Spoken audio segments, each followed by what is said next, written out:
The sky above the Solomon Islands burned like molten copper. June 2nd, 1943. The air filled with the screech of diving aircraft and the staccato rhythm of machine gun fire. Through his rifle scope, Sergeant Marcus Gaines watched the blood-red rising sun emblems on the Japanese planes as they descended toward Henderson Field. Most men would have huddled in the trenches, praying the bombs wouldn't find them. But Gaines wasn't most men. The 23-year-old Marine sniper from Detroit braced his rifle against a fallen palm trunk. His finger tightened on the trigger. His breathing slowed to match his heartbeat. One of the Japanese Zeros had dropped so low, its pilot was visible, face frozen in concentration, unaware that someone was watching him with the patience of a predator. Gaines squeezed the trigger. The rifle kicked back against his shoulder. Through his scope, he watched as the Zero's cockpit glass shattered, and the aircraft veered sharply, spiraling into the jungle beyond the airstrip. The sound of impact came seconds later, a distant crunch of metal followed by a muffled explosion as aviation fuel ignited. Nearby Marines stared in disbelief. No one in the 1st Marine Division had ever seen a sniper take down an aircraft with a single shot. No one believed it was possible. The odds against such a feat were astronomical. A moving target traveling over 300 miles per hour, shot from nearly 400 yards away, with a standard issue rifle never designed for such a purpose. I thought I was seeing things, Private Michael Donahue would later recall.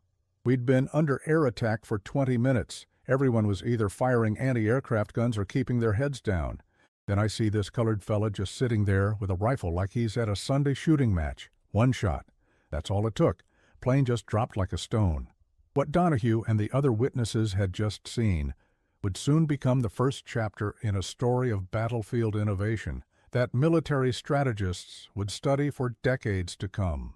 Those who survived that day on Henderson Field had no way of knowing that the quiet young man from Michigan would soon shatter every expectation of what a Marine sniper could accomplish. That before the war's end, his name would be whispered in hushed tones of reverence by allies and enemies alike. No one could have predicted that a man who had once been told he could only serve his country by cooking meals and shining officers' boots would rewrite history with nothing more than an unmodified Springfield rifle and 3 bullets. The story of Marcus Gaines had begun, and nothing in 20th century warfare would ever be quite the same again. Marcus Gaines was born on July 7, 1919, in a small clapboard house on the outskirts of Detroit, Michigan. The third of 5 children, he was the grandson of former slaves who had made their way north during Reconstruction. His father, James, worked in the automotive factories, one of the first black men hired at the Highland Park Ford plant, where Henry Ford's assembly line was revolutionizing American industry. "My daddy was proud of that job," Marcus would later write in a letter home. Even when white men would give him trouble, he'd just say, "Mr. Ford don't care what color I am, long as I do the work." He taught me that skill speaks louder than prejudice if you're just good enough to make them listen. The Gaines household was modest but well-maintained, a testament to Eleanora Gaines's determination to provide stability for her children despite the limitations society placed on black families in the 1920s. Marcus shared a bedroom with his 2 brothers, sleeping on a mattress that sagged in the middle and waking before dawn to help with chores before school. From his earliest days, Marcus displayed an uncanny sense of spatial awareness. His mother, Eleanora, would tell neighbors how her middle son could spot a rabbit in tall grass at distances that left other adults squinting into empty fields. By age 12, Marcus could hit a tin can with a stone from 30 paces, a skill that impressed even his skeptical older brothers. He had this way of seeing things that was different, his older brother William recalled decades later. Most boys would throw a stone and be surprised if they hit something. Marcus would look surprised if he missed. It was like the distance between him and the target just didn't matter. This natural gift might have remained nothing more than a childhood curiosity had it not been for an encounter that would shape the course of young Marcus's life. On a crisp autumn morning in 1931, 12-year-old Marcus accompanied his father on a hunting trip in the woodlands north of Detroit, a rare treat for a city boy. They had been tracking a white-tailed deer for over an hour when they encountered an elderly white man struggling to free his truck from a muddy ditch. James Gaines, never one to pass someone in need, stopped to help. The man introduced himself as Arthur Robertson, a retired Army officer who owned a small cabin in the area. After the truck was freed, Robertson insisted on thanking them with coffee. Despite the social taboos of the time, he invited them into his cabin. There, adorning the walls, was an impressive collection of rifles and shooting trophies. "My daddy taught me to hunt before I could properly write my name," Gaines would later tell a war correspondent. Said a man who could feed his family would never truly be poor. "I took to shooting like some folks take to music. Just felt right in my hands, like the rifle was an extension of my eye." But it was Mr. Robertson who showed me what real marksmanship looked like. Robertson, impressed by young Marcus's obvious interest, took down a weathered Springfield rifle and began explaining its mechanics. He demonstrated proper shooting stance, breath control, and the mathematics of ballistic trajectories, concepts well beyond what most 12-year-olds could comprehend. Yet Marcus absorbed every word. Before they left, Robertson allowed Marcus to fire the rifle at a makeshift target, a pine cone placed on a stump 100 yards away. To the astonishment of both men, Marcus hit it on his first attempt. "Son," Robertson said, "you have a gift. Would be a shame to waste it." For the next 4 years, Marcus would bicycle 14 miles to Robertson's cabin nearly every weekend, receiving informal but expert instruction in marksmanship.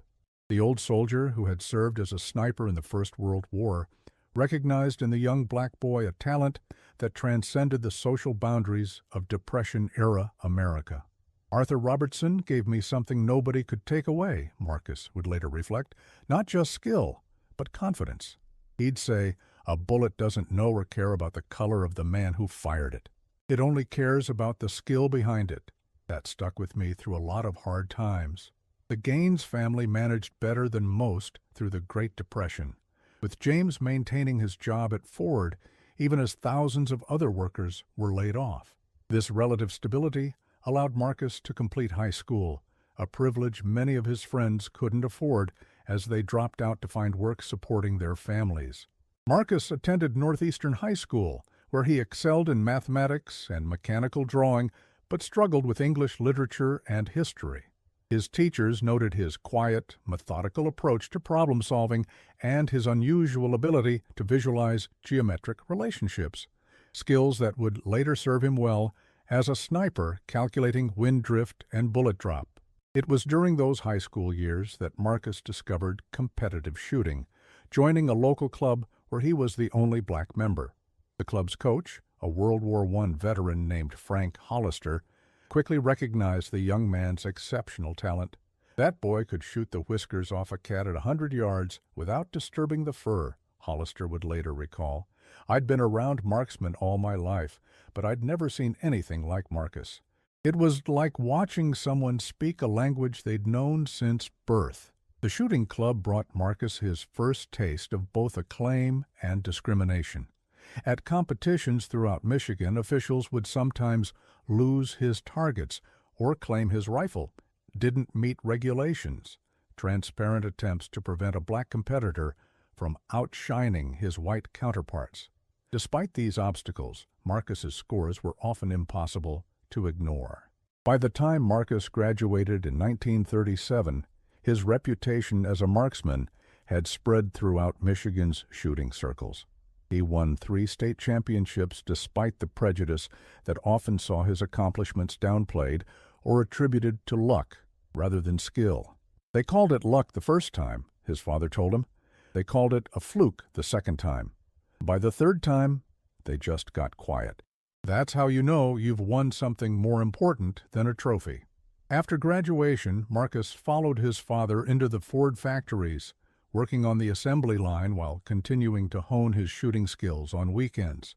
It was monotonous work, but the pay was steady, and Marcus found satisfaction in the precision required to fit components together perfectly, time after time. In the factory, Marcus developed calloused hands and a watchmaker's eye for detail. He learned to detect misalignments of less than a millimeter just by glancing at an assembly, another skill that would serve him well when calculating minute adjustments to his rifle sights, based on wind and distance. When war broke out in Europe in 1939, Marcus paid close attention to news reports, particularly stories about Finnish snipers holding back the Soviet advance during the Winter War. The exploits of Simo Häyhä, the legendary White Death, who reportedly killed over 500 Soviet soldiers with a rifle and iron sights, captured Marcus's imagination. The Finns showed what one man with a rifle could do, he told his father. That's what I'd want to be if America gets pulled into this fight. Not just another soldier, but someone who could make a real difference. James Gaines, who had been too young for service in the First World War, understood his son's growing sense of purpose. Just remember, he cautioned, this country might ask you to die for it without ever treating you as an equal in life. As America moved closer to war, Marcus began preparing himself. He increased his weekend shooting practice, focusing on challenging conditions, firing in rain, at dusk, or after running to elevate his heart rate. He read military manuals borrowed from his old mentor Robertson, studying the tactical applications of precision shooting. On weekdays, after long shifts at the factory, Marcus would often run 5 miles through his neighborhood, building the stamina and lung control that expert marksmanship required. Neighbors grew accustomed to the sight of the tall, lean young man jogging in work boots, an unusual spectacle in a time before recreational running became common. When Pearl Harbor was attacked on December 7, 1941, Marcus didn't hesitate. The very next morning, he stood in line at the Marine Corps recruiting office in downtown Detroit. He chose the Marines specifically because of their reputation as elite marksmen, hoping his skills would be recognized and valued. But his reception wasn't what he'd expected. They told me the Marines didn't take colored men as combatants, he would later recount. Said I could join as a steward or cook, but wouldn't be allowed to fight. I told them I was a marksman, showed them my championship certificates. The recruiter just laughed, said I'd better try the Army if I wanted to carry a rifle. The rejection stung deeply, but it didn't surprise Marcus. The Marine Corps had never accepted African Americans in its nearly 170-year history. But the sting of rejection was made worse by the recruiter's dismissive attitude, not even bothering to verify Marcus's claims about his shooting abilities. Marcus did try the Army, but found similar resistance there.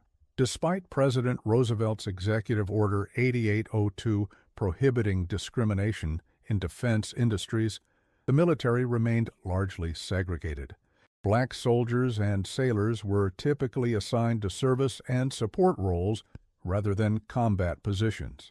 The Army recruiter was at least polite about it, Marcus told his father that evening. Said they had protocols for colored enlistees. Told me I could drive a truck or work in the quartermasters.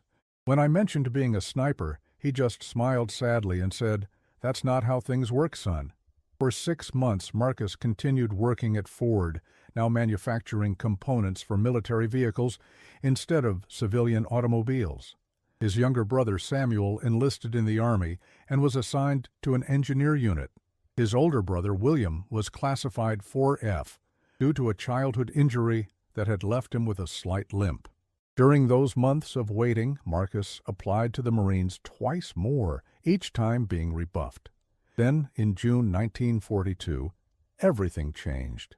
President Roosevelt and Navy Secretary Knox issued a directive that African Americans be accepted into the Marine Corps, responding to both manpower needs and growing pressure from civil rights organizations. The Marines, tradition-bound and resistant, complied with the letter, but not the spirit of the order. Black recruits would be trained separately at Montford Point, a segregated facility adjacent to Camp Lejeune in North Carolina. They would form their own units and primarily serve in support roles such as ammunition handling and depot work. But it was an opening, however narrow. When word reached Detroit, Marcus was among the first in line. This time, his application was accepted. At 23, he was older than most new recruits, but his determination had never wavered. "I didn't join to make history or prove a point," he would later explain. "I joined because it was my duty, and because I knew what I could do with a rifle in my hands." The night before departing for training, Marcus sat with his parents on the front porch of their home. The summer air was thick with humidity, carrying the distant sounds of factory whistles and occasional car horns. His mother had prepared his favorite meal: fried chicken, collard greens, and sweet potato pie. His father had taken the rare step of purchasing a bottle of whiskey to mark the occasion. "Your granddaddy was born a slave," James Gaines told his son, as they shared a small glass of the amber liquid. "Never learned to read or write his name. Your daddy works with his hands in a white man's factory. But you, son, you're going to fight for your country with a skill they can't ignore. That's 3 generations of progress right there. Don't you forget it." The following morning, Marcus Gaines boarded a segregated train car bound for North Carolina, carrying little more than a small suitcase and the accumulated hopes of his family. As the train pulled away from Michigan Central Station, he couldn't know that he was embarking on a journey that would eventually take him across the Pacific and into the pages of military history. Marcus reported to Montford Point, a hastily constructed training facility built on swampland that had previously been used as a recreation area for white Marines. The accommodations were Spartan at best: wooden barracks with poor ventilation, minimal plumbing, and surroundings that were either dusty or muddy depending on the weather. There, he and other black recruits faced intense training along with persistent discrimination.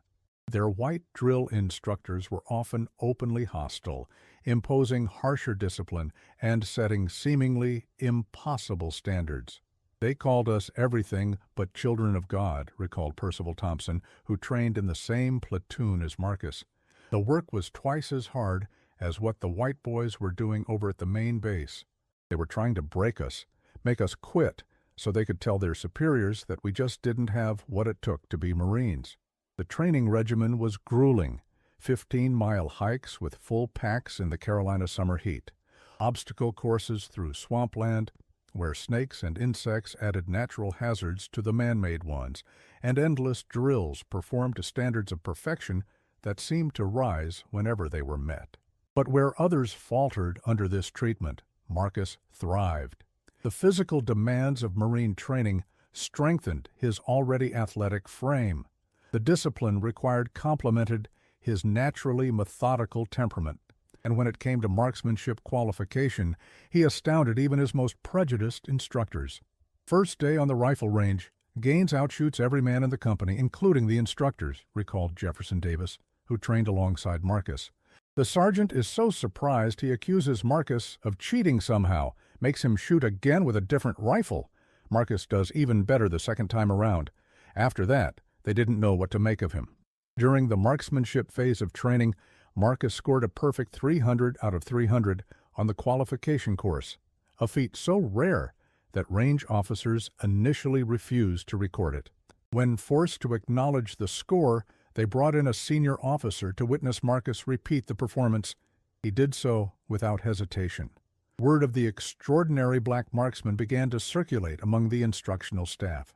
Some reacted with hostility, increasing the harassment Marcus faced during other aspects of training.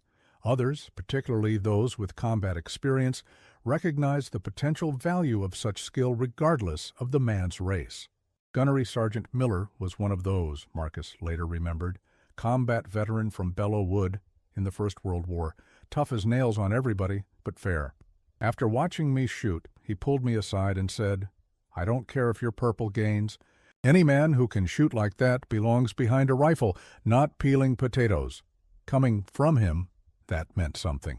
Marcus completed basic training at the top of his class, an achievement that went unrecognized at graduation, when awards were handed out. While other top performers were offered specialized assignments, Marcus was slated for a steward's position aboard a transport ship. It was only through the intervention of a marksmanship coach who had witnessed his shooting skills that Marcus received a different assignment: Scout Sniper Training. This unusual designation for a Black Marine required approval from officers well above the training battalion level. The paperwork was quietly processed by Captain Richard Warren, the range officer who had witnessed Marcus's perfect qualification scores. "I'm not going to waste the best natural shooter I've ever seen because of some unwritten rule," Warren reportedly told a colleague who questioned his decision. "This war is going to be won by putting the right men in the right jobs, and that man belongs behind a rifle scope." In September 1942, Marcus reported to the Scout Sniper Instructional School at Camp Lejeune proper, the first Black Marine to cross the boundary between Montford Point and the main base for specialized training.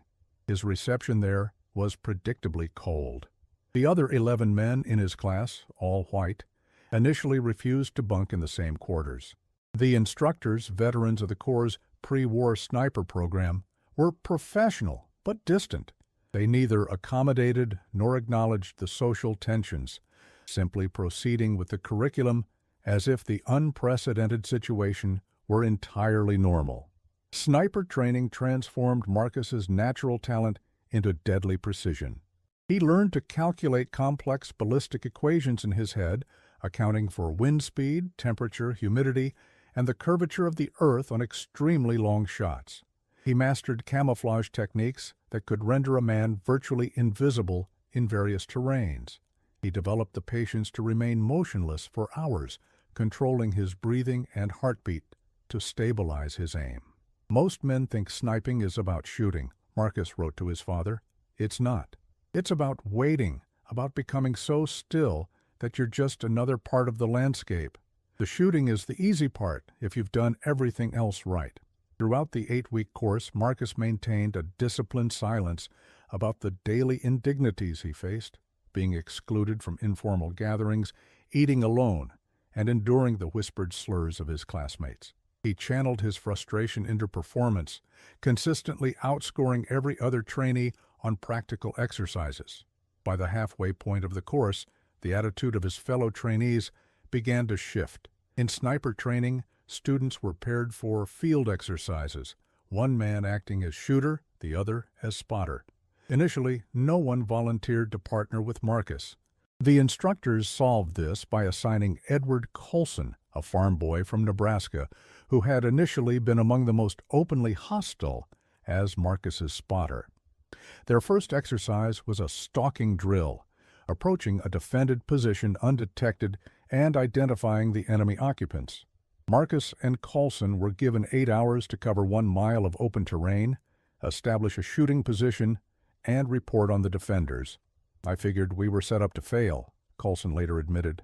"They put us against the best instructors in terrain with minimal cover, but Gaines, he just looked at the land through his binoculars for about 10 minutes, then mapped out our approach. Said we'd move before dawn, using the angle of the rising sun to hide our shadow. I thought he was crazy, but I had no better ideas. Moving in stages over 6 hours, using natural depressions and sparse vegetation for concealment, the pair managed to approach within 200 yards of the target, close enough to identify every defender by name and note their weapons. When the exercise concluded, the instructors couldn't hide their surprise. No other team had made it closer than 400 yards without being spotted. After that day, Colson started sitting with me at meals, Marcus recalled. Didn't say much at first, just ate his food, but it was a start. By the end of training, half the class would join us. Not out of any great moral awakening, mind you. They just figured out that I might have something to teach them about staying alive in combat. Marcus graduated from sniper school with the highest overall scores in the program's history to that point, an achievement noted in the training records but omitted from the graduation ceremony. While his classmates received their certificates and sniper badges with proper military formality, Marcus's credentials were handed to him without ceremony by an administrative clerk after the others had departed. Despite this final indignity, Marcus had achieved something unprecedented: qualification as a Marine Corps sniper at a time when most black Marines were restricted to labor battalions and service roles.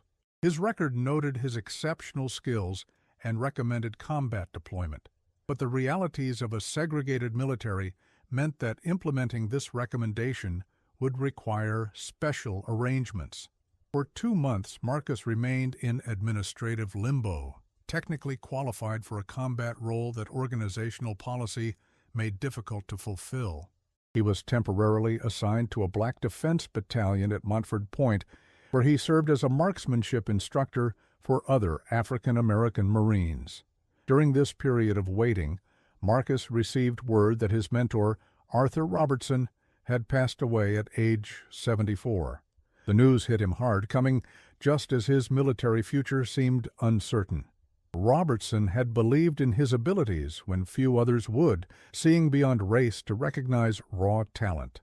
Then, in December 1942, Marcus received unexpected orders.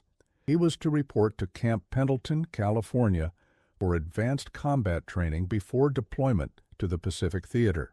The orders bore the signature of Colonel James Wellington, a decorated veteran of campaigns in Haiti and Nicaragua, who now served on the staff of the Marine Corps Commandant. Years later, Marcus would learn that his unusual assignment had resulted from an unexpected intersection of military pragmatism and personal influence. Wellington had been a junior officer serving under Arthur Robertson in the First World War. When Robertson learned of his terminal illness, he had written to his former subordinate about the promising young marksman he had mentored. "I ask nothing for myself," Robertson had written, "but for the sake of the Corps and the country we both served, do not waste this young man's extraordinary gift because of the color of his skin." Whether motivated by personal loyalty to Robertson or by military necessity as the Pacific Campaign intensified, Wellington had quietly arranged for Marcus's combat assignment. On January 15, 1943, Marcus boarded a westbound train at the Montford Point station, bound for California and ultimately for war. The journey across the American continent provided Marcus with his first extended exposure to the varying landscapes that defined his nation. From the lush forests of the eastern seaboard to the vast plains of the Midwest, from the rugged mountains of Colorado to the arid deserts of the Southwest, each environment presented different challenges for a sniper's eye, different patterns of light and shadow, different considerations for wind and atmospheric conditions.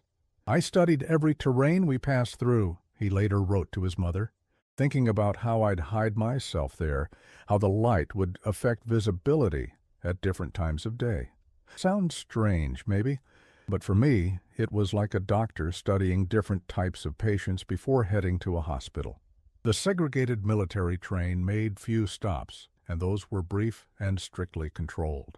At each station, white soldiers and Marines could disembark for meals or recreation during layovers, while black servicemen were required to remain aboard. Food was brought to them, often of poorer quality than what was served in the station restaurants. During one such stop in Albuquerque, New Mexico, an incident occurred that would remain vivid in Marcus's memory. As he stood near an open window of the train, a small white boy of perhaps 7 or 8 years approached, staring up with undisguised curiosity. "You a real Marine?" the boy asked, eyeing the uniform. "Yes, I am," Marcus replied. "My daddy says there's no such thing as a Negro Marine," the boy stated matter-of-factly. Before Marcus could respond, a young white Marine lieutenant who had overheard the exchange knelt beside the child. "Your daddy hasn't met this Marine," the lieutenant said. "He's not just any Marine. He's a specially trained sniper heading to fight the Japanese, one of the best shots in the entire Corps."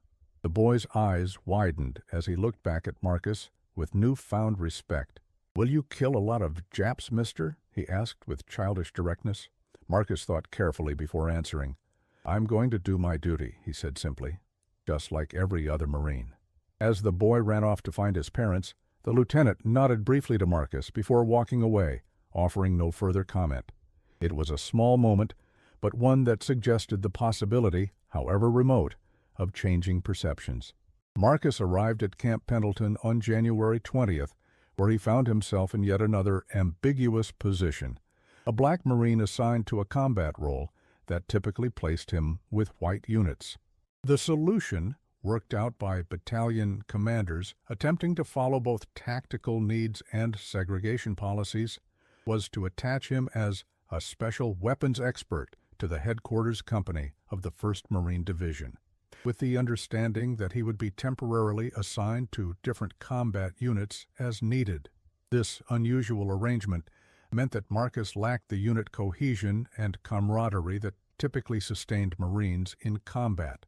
He bunked separately, ate separately, and spent much of his time in isolation, maintaining his equipment and practicing his marksmanship on the training ranges.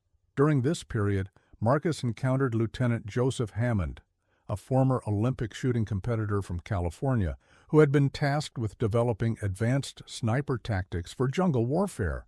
Hammond, impressed by Marcus's qualification scores, requested his assistance in testing various camouflage materials and rifle modifications. Hammond treated me like a colleague, not a curiosity, Marcus later recalled. He'd say, "Gaines, what do you think about this scope mount?" Or, "How would you approach this problem?" My opinion actually mattered to him. That was something new. Through their professional interaction, a cautious rapport developed. Hammond, whose interest in marksmanship transcended social conventions, became the closest thing Marcus had to a friend during his time at Pendleton. The lieutenant's quiet respect also influenced how other Marines in the Sniper Development Unit treated Marcus, creating a small sphere where his skills took precedence over his race.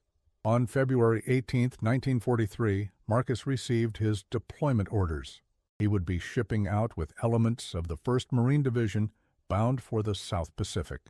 The division had recently been withdrawn from Guadalcanal after months of brutal combat and was being reconstituted with fresh troops before returning to the island-hopping campaign. The night before boarding the transport ship, Marcus wrote letters to his parents and to Arthur Robertson's widow, knowing that communication would be limited once he entered the combat zone. In the letter to his mother, he was reassuring, emphasizing the specialized nature of his role and suggesting it would keep him safer than regular infantry duties. To his father, he was more candid. "I'm about to test everything I've learned against an enemy who won't care about my color, only whether I find him before he finds me.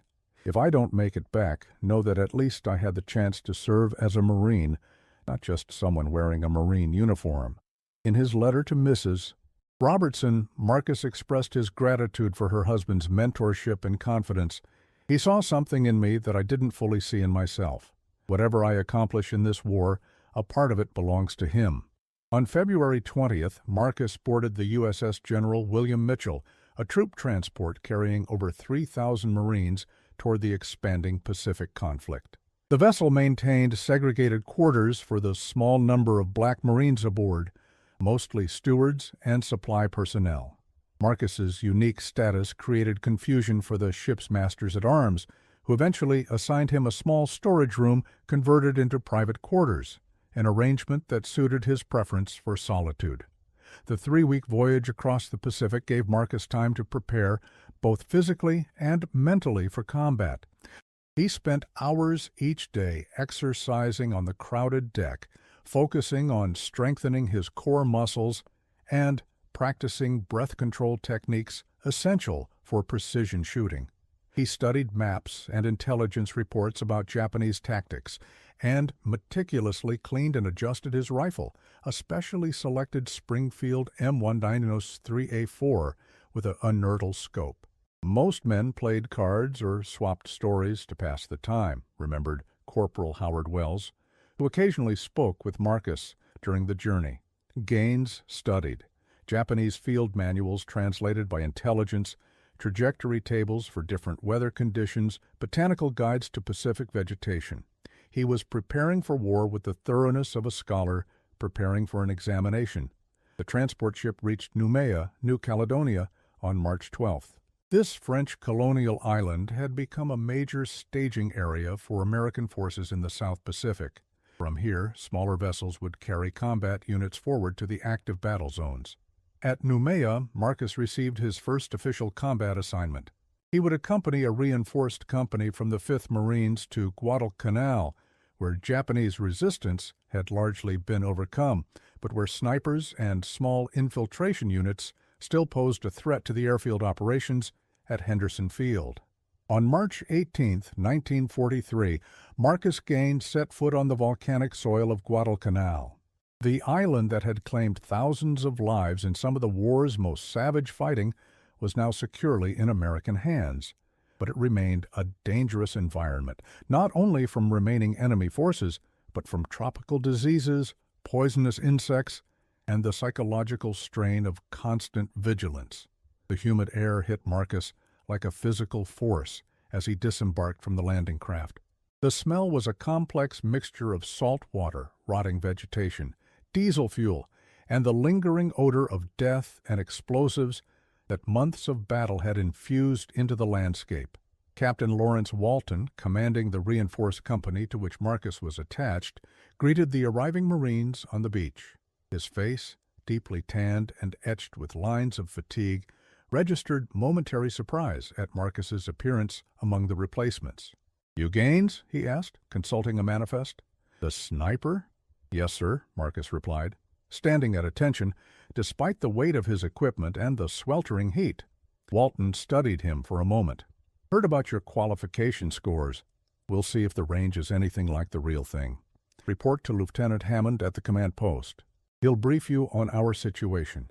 Marcus was surprised to hear that Hammond had preceded him to Guadalcanal, unaware that the lieutenant had been sent forward to establish a sniper training program for frontline units. The familiar face would prove to be an unexpected anchor in the chaotic environment of a combat zone. The command post was a collection of sandbagged tents and crude wooden structures adjacent to Henderson Field. Aircraft constantly took off and landed on the hard-packed coral runway, filling the air with engine noise and dust. Anti-aircraft guns were positioned at regular intervals around the perimeter, their crews vigilant despite the relative security the Americans now enjoyed. Hammond greeted Marcus with a business-like nod. "Good to see you made it, Gaines. Hope you're ready to work. We've got Japanese infiltrators probing our lines every night, and at least 3 enemy snipers operating in the jungle southeast of the airfield. They've killed 4 of our men in the past week." The lieutenant spread a map across a makeshift table, indicating the areas where enemy activity had been reported. "I want you to observe for 48 hours before engaging. Learn their patterns, their hiding spots, their routines. When you do take action, I need it to be decisive." Hammond hesitated, then added, "One more thing. Some of these Marines have never seen a black man in a combat role. You'll face questions, probably some hostility. Keep your focus on the mission. Your work will speak for itself." Marcus nodded. "Understood, sir. I didn't come here to change anyone's mind about race. I came to eliminate targets." "Good," Hammond replied with the ghost of a smile, "because we've got plenty of those." For the next 2 days, Marcus observed the jungle line from a concealed position near the airfield perimeter. He studied the patterns of shadow and light throughout the day, noted how the indigenous birds responded to human movement, and cataloged the locations where American patrols routinely exposed themselves to potential enemy fire. He maintained a small notebook making detailed entries about wind conditions at different times of day, the direction of sunlight during peak activity hours, and the rotation schedule of Marine sentries. These observations, methodical and thorough, reflected his fundamental approach to marksmanship. Success depended on preparation as much as skill. On the evening of his second day on Guadalcanal, Marcus was approached by a tall, thin Marine with staff sergeant stripes and the weathered look of a veteran campaigner. The man introduced himself as William Parker, a reconnaissance patrol leader. "Heard we got us a genuine sniper," Parker said, studying Marcus with professional interest rather than prejudice. "Got a proposition for you. My boys located what looks like a Jap observation post about 2 miles into the jungle. Well camouflaged, probably directing artillery fire. Battalion wants it eliminated, but a full patrol might be spotted before we get close enough." "You're thinking something smaller," Marcus suggested. Parker nodded. You, me, and one radio man. We go in light, set up where you can get a clear shot at their position, and take out whoever's there. Clean, quiet, and we're back before they know what happened." The mission aligned perfectly with Marcus's training. He agreed immediately, grateful for the opportunity to demonstrate his value in a practical operation. They would depart before dawn the next morning. That night, Marcus meticulously prepared his equipment. He cleaned his rifle for the third time since arriving on the island, checked and rechecked his ammunition, and applied fresh camouflage paint to his face and hands. The ritual was both practical and psychological, establishing control over the variables within his power before confronting those beyond it. At 4:30 in the morning, well before first light, Marcus met Parker and the radio man, a corporal named Eugene Lambert, at the edge of the airfield. The three men moved silently into the jungle, navigating by compass and the faint ambient light of stars filtered through broken cloud cover. Parker led them along a winding route that avoided established trails and known Japanese patrol routes. The going was difficult, dense undergrowth, mud-slicked inclines, and the constant need to move silently despite vines that seemed determined to snag their equipment and branches positioned perfectly to crack underfoot. By 7:15, they had reached a ridge overlooking a small clearing where Japanese activity had been observed. Parker used hand signals to direct Marcus to a position with clear sightlines to the suspected observation post, a slightly raised area where the vegetation pattern appeared subtly different from its surroundings. For the next 4 hours, the three Marines maintained absolute stillness, watching the clearing through binoculars and the rifle scope. Their patience was rewarded just before noon, when 2 Japanese soldiers emerged briefly from what was indeed a camouflaged bunker, making adjustments to what appeared to be a radio antenna partially concealed by foliage. Marcus studied the situation carefully. The entrance to the bunker was visible now that he knew precisely where to look. The 2 soldiers returned inside after completing their task. Based on the size of the structure, Marcus estimated it might house 3 to 5 enemy personnel. He signaled to Parker, indicating that he had identified the target and was prepared to engage. The staff sergeant nodded, then held up 3 fingers before pointing to his watch, suggesting they wait 3 hours before acting, allowing time for additional observation and ensuring their extraction would occur near dusk, when visibility would favor the retreating Americans. During this waiting period, the Japanese position showed signs of routine activity.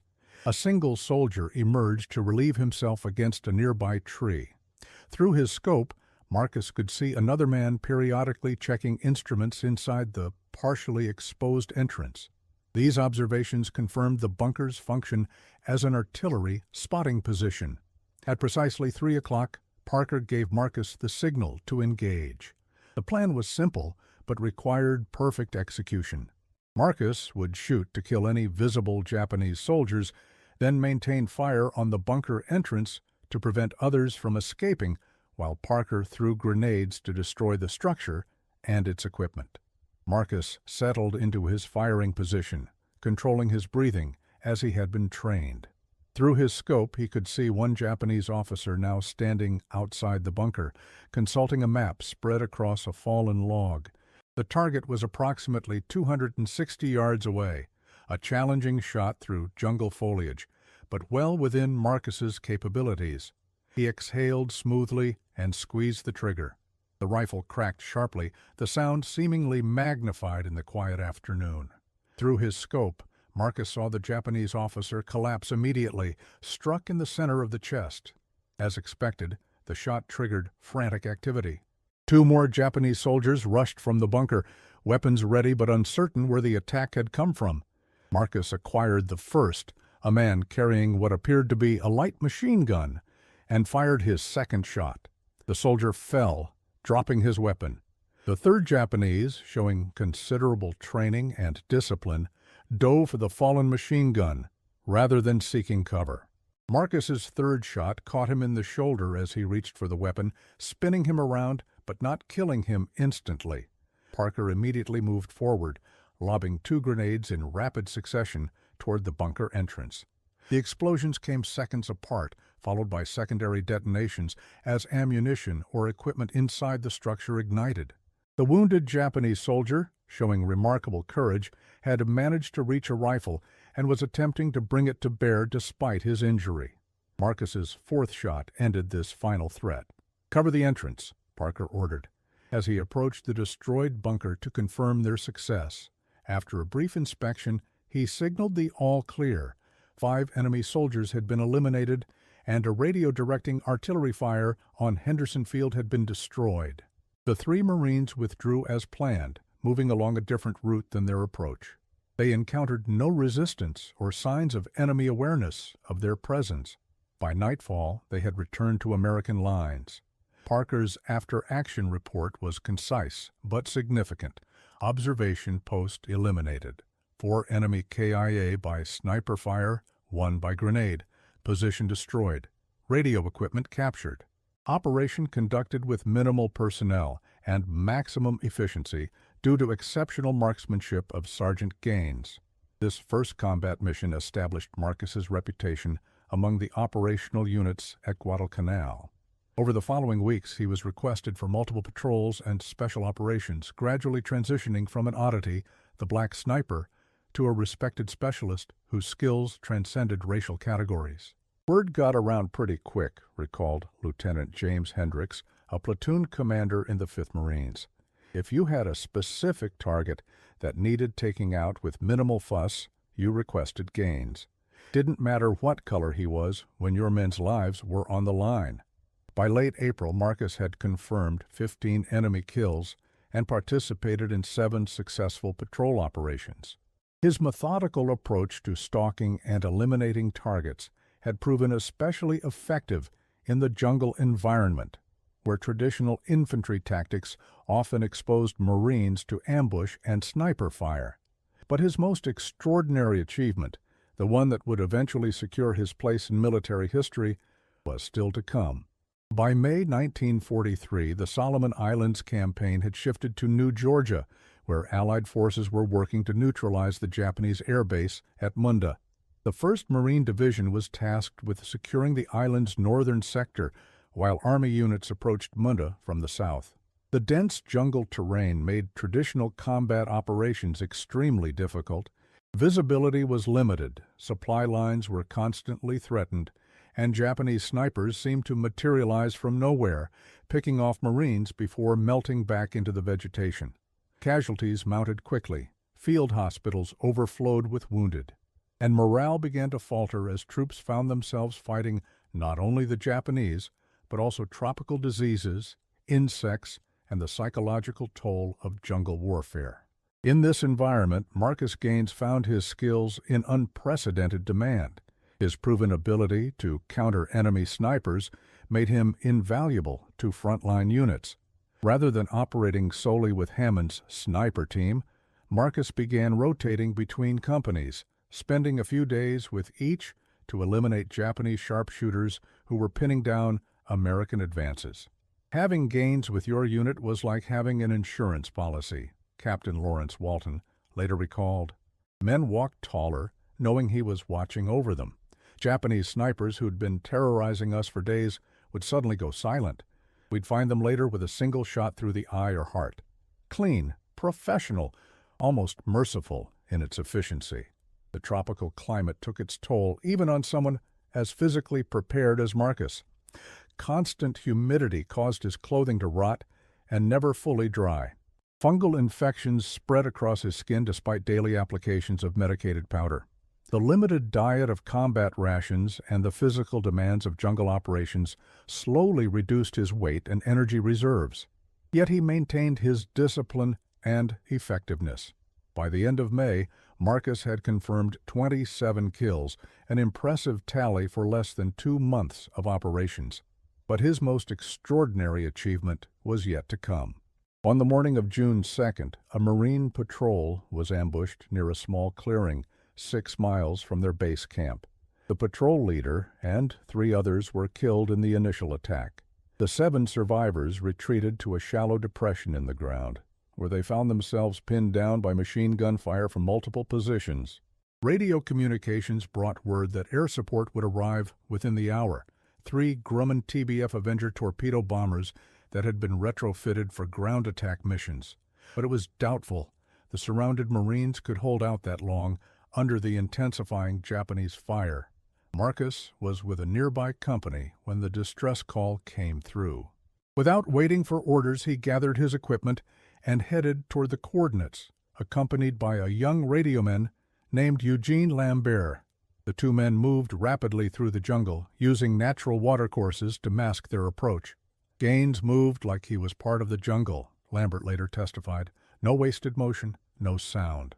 I was doing my best just to keep up, stumbling around like a drunk while he glided through that green hell like a ghost. They reached a ridge overlooking the ambush site 40 minutes after setting out.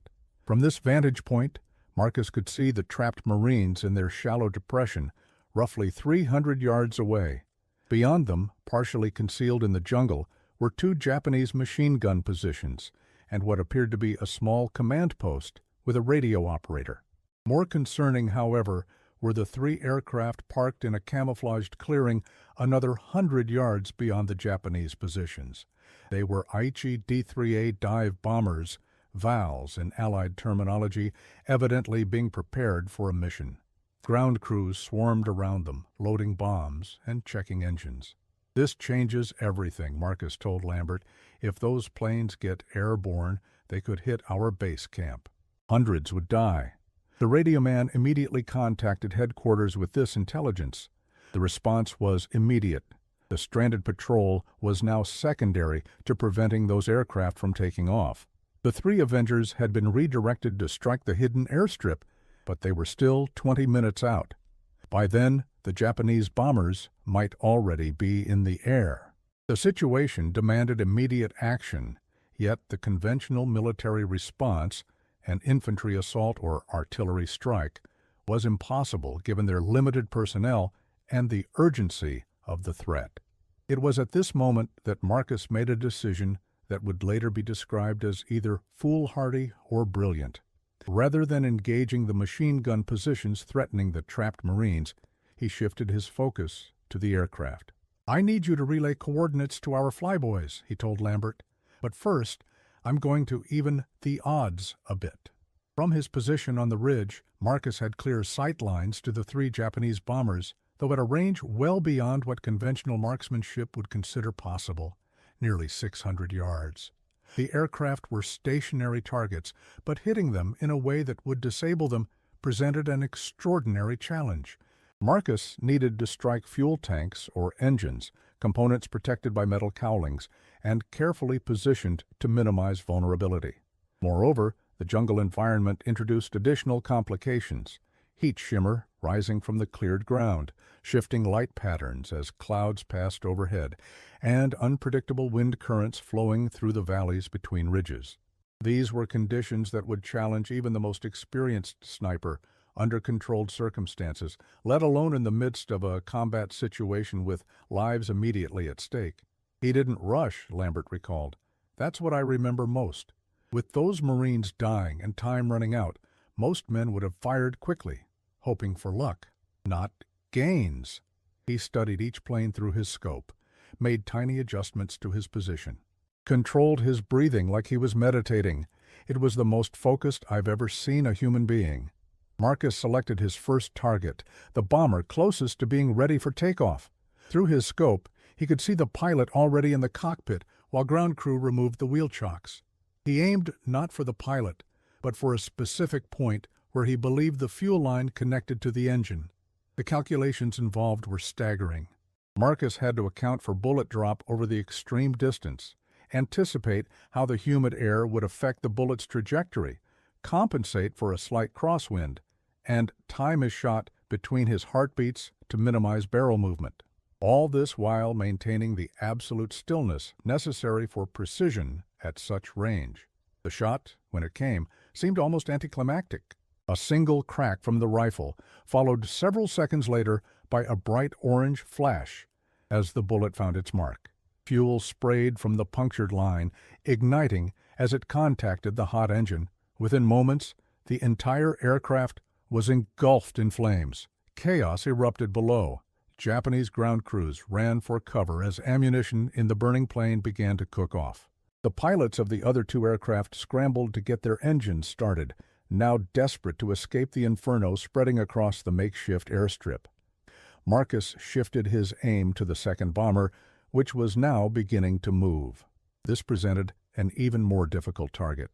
The engine was running, creating vibration and heat distortion that would affect accuracy. The aircraft had begun to taxi, adding the complexity of a moving target to an already challenging shot.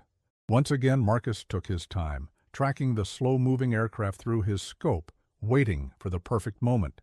His second shot struck the cockpit, killing the pilot instantly. The bomber rolled forward several yards before ground crew could reach it, finally crashing into a stand of trees at the edge of the clearing.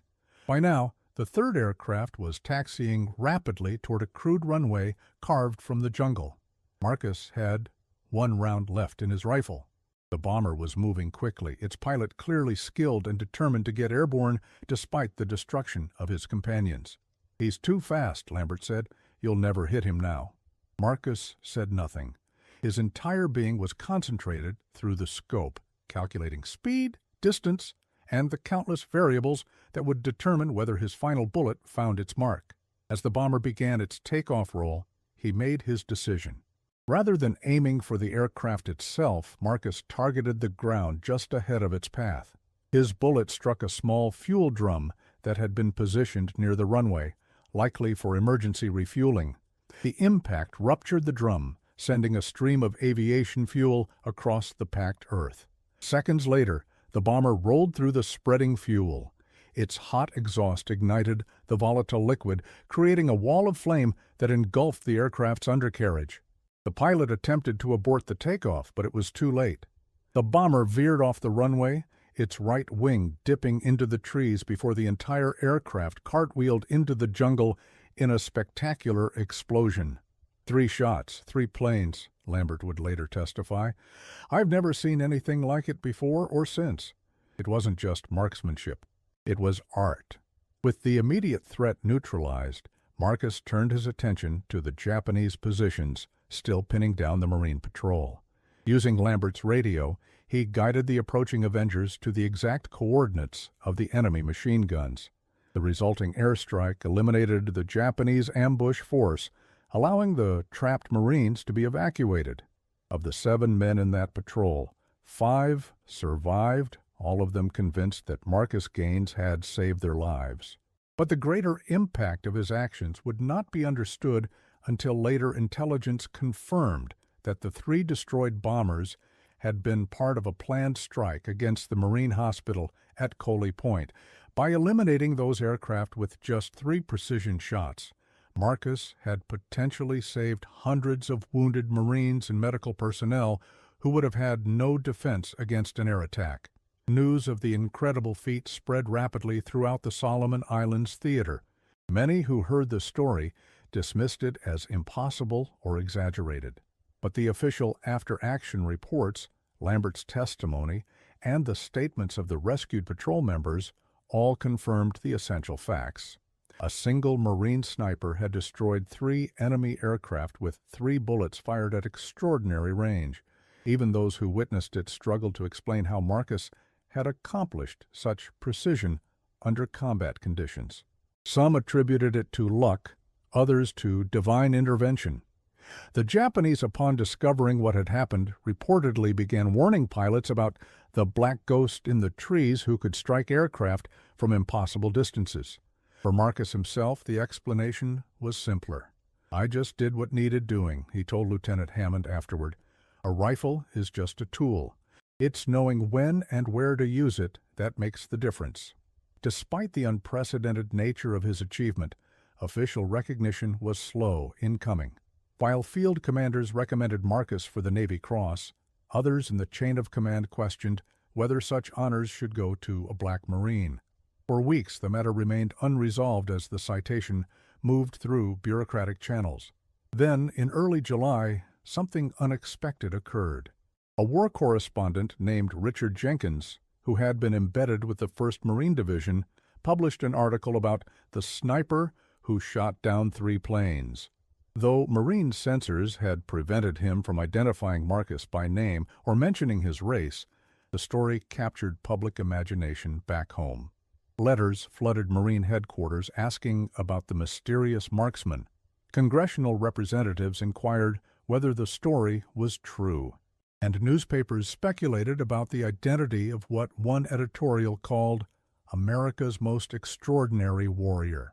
Faced with growing public interest, the Marine Corps leadership made a pragmatic decision.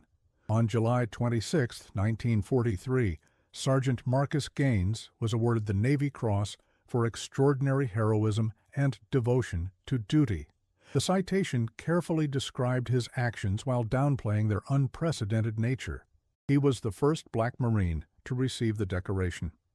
The award ceremony, held at a field hospital where Marcus was recovering from malaria, was a subdued affair. No press was invited. Only a handful of officers attended. The medal was presented by a colonel who had never met Marcus before that day. "They gave me the medal like they were afraid someone might see them doing it," Marcus later told his brother. "But that didn't matter to me. What mattered was that they couldn't deny what had happened. They couldn't erase what I'd done." What Marcus could not know was that his achievements were already having effects far beyond his own military career. In Washington, officials quietly began reconsidering policies regarding black service members. If one man could accomplish the seemingly impossible despite discrimination and limited opportunities, how many other talents were being wasted due to segregation? The changes wouldn't come quickly. The full integration of America's armed forces was still years away. But the first small steps were being taken, partly influenced by the undeniable evidence that courage and skill recognized no color barrier. For Marcus himself, the aftermath of his historic achievement brought both opportunity and challenge. He was promoted to staff sergeant and transferred to a specialized sniper unit operating throughout the Pacific Theater. His expertise was now in demand at the highest levels of Marine Corps planning, yet he also faced resentment from those who felt his fame was undeserved or who remained uncomfortable with a black Marine receiving such distinction. Anonymous threats appeared in his footlocker. Certain officers made it clear they wanted him transferred from their commands, and Japanese propaganda began broadcasting messages specifically targeting the black sniper, offering rewards for his death. Through it all, Marcus maintained the same steady temperament that made him such an effective marksman. He neither sought the spotlight nor shied away from duty. When asked by a new commanding officer what he wanted in recognition of his achievements, his answer reflected his practical nature. "Better equipment for my team, sir, and maybe a letter to my parents letting them know I'm doing all right out here." As the war progressed through 1944 and into 45, Marcus continued to distinguish himself in campaigns across the Pacific. He trained other snipers, including several black Marines who had followed his path into combat roles. His total confirmed kills eventually reached 103, a record for Marine snipers in the Pacific Theater. But he never again matched the extraordinary feat of destroying 3 aircraft with 3 shots. He didn't need to. That single action had already secured his place in military history, though few history books would mention his name for decades to come. On August 6, 1945, an atomic bomb destroyed the Japanese city of Hiroshima. 3 days later, a second bomb fell on Nagasaki. On August 15th, when Emperor Hirohito announced Japan's surrender, Staff Sergeant Marcus Gaines was on Okinawa, preparing for what would have been the invasion of the Japanese home islands. The news of war's end brought relief, but little celebration. "We were too tired to cheer," he wrote in his last letter from the Pacific. "Too many friends aren't coming home. Too many memories can't be erased. But we did what we came to do. Now, I just want to see Detroit again." The atomic bombings had rendered the planned invasion unnecessary, an invasion that military planners had estimated would cost hundreds of thousands of American casualties. Among the units designated for the first wave of that invasion was Marcus's sniper team, which would have been inserted before the main landing to eliminate Japanese observation posts and command positions. Every man in my team knew we weren't coming back from that mission, Marcus later told a Veterans Administration interviewer. We'd have done our job, taken out as many enemy positions as possible, but eventually they'd have found us. When we heard about the surrender, it was like being granted extra years of life we'd already written off. Marcus Gaines returned to the United States in October 1945. Like many veterans, he found readjustment to civilian life challenging. The country he had fought for still maintained segregation in many aspects of public life. The skills that had made him exceptional in war had limited application in peace. He briefly returned to the Ford Motor Company before using the GI Bill to attend Wayne State University, graduating with a degree in engineering in 1950. He married Eleanor Washington, a school teacher he had known before the war, and they raised 3 children in a modest home on Detroit's West Side. The transition to civilian life was not without difficulty. Marcus experienced what would later be recognized as post-traumatic stress disorder, nightmares, heightened startle responses, and periods of emotional detachment. In an era before such conditions were widely understood, he coped privately, finding solace in the structured routines of work and family life. "My father never slept more than 4 hours at a stretch," his son James recalled. He'd patrol the house at night, checking windows and doors. During thunderstorms, he'd sometimes drop to the floor if a lightning strike sounded too much like artillery. But he never talked about it, never complained. He'd just get up the next morning and go to work like nothing happened. For years, Marcus rarely spoke about his wartime experiences. His Navy Cross remained in its presentation box, stored in a drawer rather than displayed. When his children asked about the war, he redirected their questions or told sanitized stories that emphasized camaraderie rather than combat. He wanted us to look forward, not backward, his daughter Patricia recalled. He'd say, "I didn't do what I did so you could talk about it. I did it so you'd have opportunities I never had." Those opportunities gradually expanded as American society changed through the Civil Rights Movement. Marcus lived to see the desegregation of schools, the Voting Rights Act, and the slow but steady progress toward equality that his own service had helped make possible. Though he avoided the spotlight, Marcus did become quietly involved in veterans' affairs, particularly advocating for black veterans who faced discrimination in accessing GI Bill benefits. He served as a mentor to young African Americans in his community, encouraging education and professional development rather than dwelling on past injustices. "He taught us to be twice as good," remembered Michael Turner, who lived next door to the Gaines family in the 1960s. He'd say, "The world might not be fair, but excellence is hard to ignore. Be so good, they can't look away." In 1977, more than 3 decades after his extraordinary achievement, the Marine Corps Historical Division began a project to document the contributions of black Marines during World War II. Researchers rediscovered Marcus's story, buried in archived after-action reports and eyewitness accounts that had been largely overlooked by previous historians. The resulting publication brought long-overdue recognition to Marcus and other black Marines who had served with distinction despite institutional discrimination.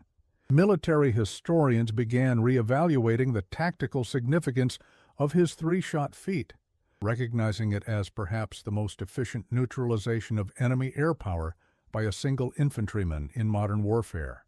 When interviewed for the project, Marcus, by then in his late 50s, remained modest about his accomplishments. "I was just a Marine doing his job," he insisted. "There were men who did more and got less recognition, men who never came home at all. They're the ones we should be talking about." But others were finally willing to speak about what they had witnessed. Eugene Lambert, the radio man who had accompanied Marcus on that fateful day, provided detailed testimony that corroborated and expanded the official record. Lieutenant Hammond, by then retired as a colonel, wrote a comprehensive account of Marcus's service under his command, and Japanese military archives, opened to researchers in the 1980s, contained remarkable confirmation. A report from Imperial Japanese Army Intelligence dated June 1943 specifically mentioned the destruction of 3 aircraft by a single enemy marksman and ordered pilots to maintain higher altitudes when approaching American positions. As historical interest in his achievements grew, Marcus gradually became more comfortable sharing his experiences. He began speaking at schools and veterans events, though he always emphasized teamwork and duty rather than his individual accomplishments. The lesson isn't about what one man can do, he would tell audiences. It's about what we lose when we tell any group of Americans they aren't good enough to serve their country to their full potential. Talent doesn't know color. Courage doesn't know race. Give people a fair chance and they'll surprise you every time. In 1986, Marcus received an unexpected letter from Edward Colson, his former sniper school partner, who had initially been so hostile. Colson, now a rancher in Nebraska, had read about Marcus in a military history magazine and felt compelled to reach out after more than 40 years. "I want you to know that working with you changed me," Colson wrote. "I came from a place where I'd never met a colored person, had all sorts of wrong ideas in my head, but watching you shoot, seeing how you conducted yourself, it started me questioning things I'd been taught all my life. I've tried to raise my children differently because of it." The letter moved Marcus deeply. He and Colson began a correspondence that eventually led to a reunion at a Marine Corps Sniper Association gathering in 1990. The photograph of the 2 elderly men, arms around each other's shoulders, their faces lined with age but eyes bright with shared memory, would later be displayed at the National Museum of the Marine Corps as a symbol of the Corps' evolution toward integration. Marcus Gaines passed away on November 11, 1992, Veterans Day, at the age of 73. His funeral in Detroit was attended by Marine Corps representatives, including the Commandant, who posthumously presented Marcus with the Congressional Gold Medal, authorized by legislation, recognizing the pioneering Black Marines of Montford Point. In the years since his death, recognition of Marcus's contributions has continued to grow. Naval historians now teach his techniques as examples of innovative problem-solving under combat conditions. Military snipers study his methodologies for engaging unusual targets, and the Marine Corps Sniper School at Quantico includes the Gaines Protocol in its advanced curriculum, a set of guidelines for identifying and engaging high-value targets that might not fit conventional targeting doctrine. In 2017, 74 years after his historic achievement, the Marine Corps officially named its new long-range precision shooting facility at Camp Lejeune the Staff Sergeant Marcus Gaines Sniper Complex.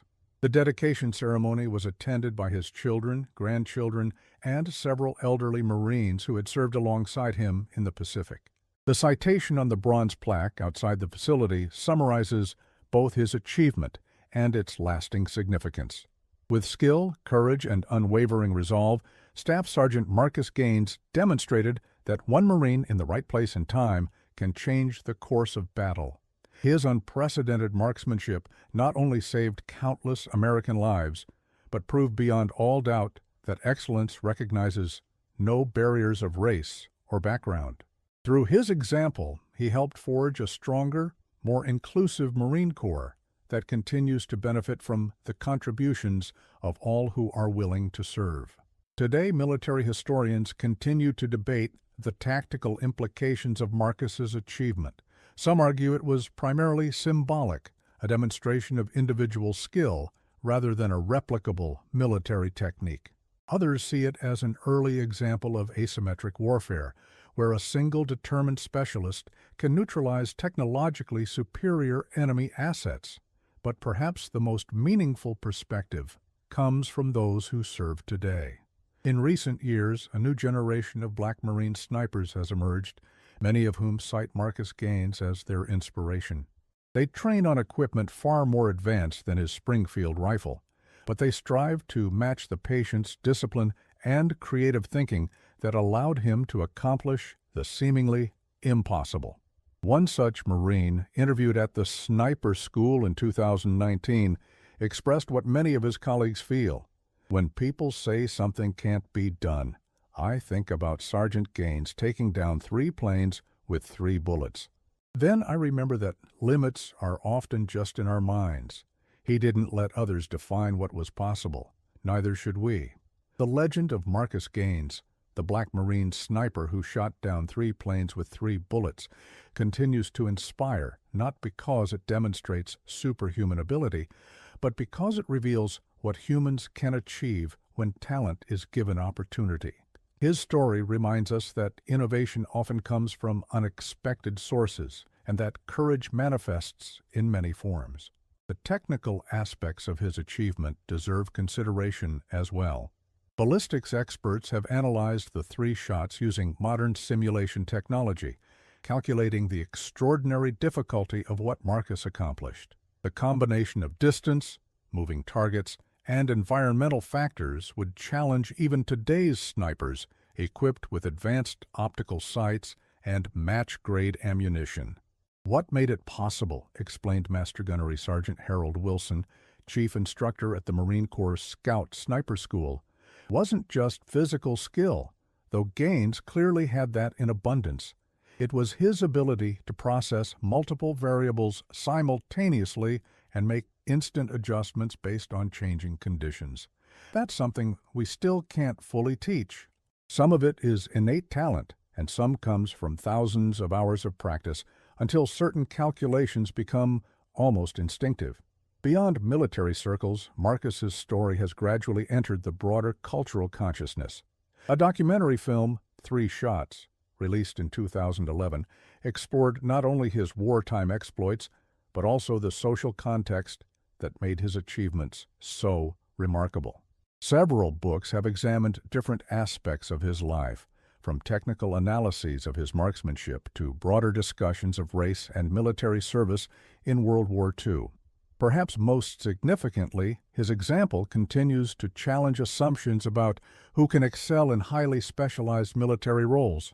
When the Marine Corps officially opened all combat positions to women in 2016, the commanding general of the Training and Education Command specifically cited Marcus Gaines as evidence that preconceptions about who could succeed in demanding specialties often proved false when tested against actual performance. History teaches us to judge capability by demonstrated results, not by category, the general stated.